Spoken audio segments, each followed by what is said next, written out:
To the US sanctions, Russian Prime Minister Dmitry Medvedev wrote in a Facebook post and on Twitter that the Trump administration had demonstrated total weakness. Russia's foreign ministry has meanwhile said that new sanctions are a dangerous and short-sighted policy.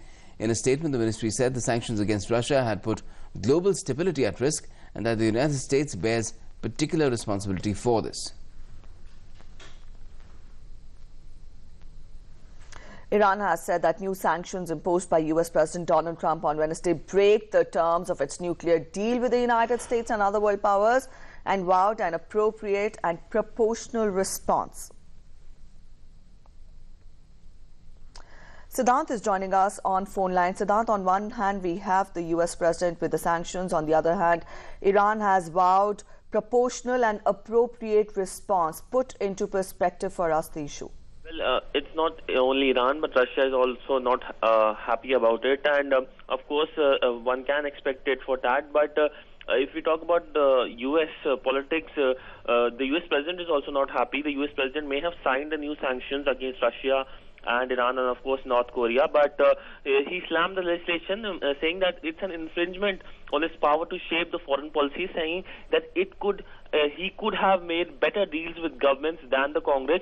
But his hands are tied since the Republican-controlled Congress approved the legislation with a large margin on Thursday, and any attempts to thwart it by vetoing would not have been possible. So, in a sense, he was directly commenting on the Congress, and of course, many senators have, of course, said that's not a good thing because it shows increasing polarized U.S. politics.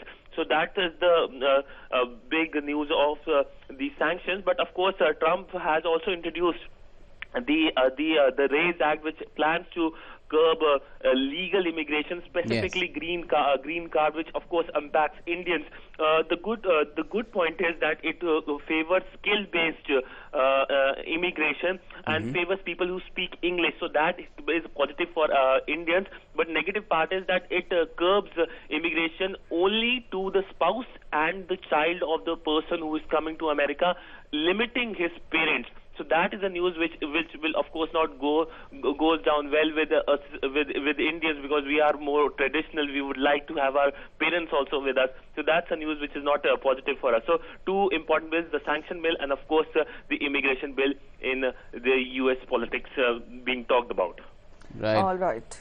Yes, Siddhant, thank you so much for joining us with those details. So our correspondent Siddhant Sibul explaining to us the gravity of the sanctions which have been put forth by the US President. Well, we'll have to wait and see how these sanctions are imposed, yes. because that's what really it does really boil down to. And as far as that bill on immigration is concerned, the RAISE bill, we'll have to wait and see whether it passes muster in the two houses of the US.